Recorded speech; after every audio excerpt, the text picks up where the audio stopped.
Ako mo explain sa story ha. Paminaw kay mangutan ako question later. Be, basahaon sa kini title sa story. The Brave Little Turtle. Ana ang story na po ni usa ka turtle. Unsa man ang turtle? Nakita mo turtle? Katong naay ka ng kuadrino shell. Aka na yung shell iyahan ng balay dili na kaang. Ha, kana iyang shell iyahan ng balay ara siya dira mo tago. Musod siya dito na anam niya mga kamatagtil. Musod rin na siya dito niya hasta yung muko ra na siya dito. Basta iyahan ng balay. Angan ko na sa turtle kay si Timmy. Si Timmy kay gamay pero brave. Unsa nang brave? Isog kanang dili na siya kanang magpa yung nana, isog daw siya. Bisan pag gamay siya, isog siya. And then usa ka adlaw nakakita siya og usa ka dako nga langgam nga naglupad-lupad sa tumoy.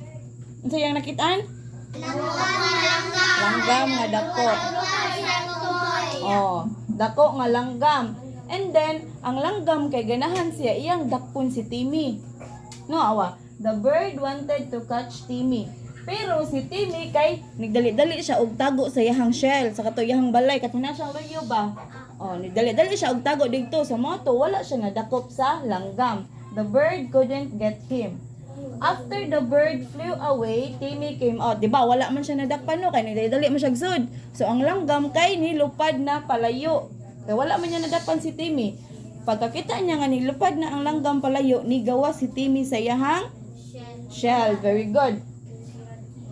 He saw, paggawas niya, nakitaan doon niya yung friends. Kinsa iyahang friends? Rabbit! Ang mga rabbit nga nagduwa rasad, duol rasad kung asa siya dapit. No?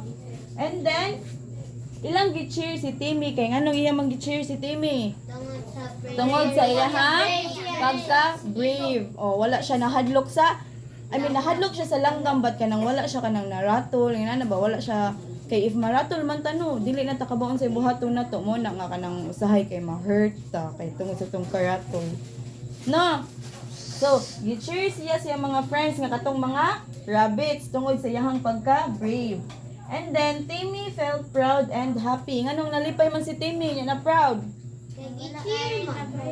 Kay gi-cheer siyang mga friends. Very good. And then, he learned that being small didn't mean he couldn't be brave. Unsay pasabot ana? Iyahang kanang nakatunan nga dili tungod kay gamay siya, dili na siya pwede nga mag-inisog, dili na siya pwede nga ma-brave. Ang iyahang gi-prove ana is no matter unsa ang imong size, gamay ka or dako, pwede ka nga mahimong brave. No? If si Angelo kay gamay man kay si Angelo. Wa mo kabaw si Angelo kay very brave din na si Angelo. Basin taekwondo din na siya no. Next, from that day on, Timmy always helped his friend and showed them how to be brave. Unsay pasabot ana? Unsay pasabot? Unsay pasabot sa last sentence? From that day on, Timmy always helped his friend and showed them how to be brave. Sukad atong nga panghitabo kay iyang gitudloan iyang mga friends unsaon iyang gitudloan niya mga friends nga mag-inisog or magpaka-brave. No, unsay moral sa story gani? Unsa timong gingon gani na Catherine? Unsa ang ang lesson nga atong makuha sa story? Saman katong no matter unsa imong size, gamay ka or dako, sa to kong gingon dili magmatter ang imong size sa sa pagka brave sa usa ka tawo, kay bisan pa og gamay na ang tawo niya, brave day kayo siya no. Unsa pa may laing lesson sa story?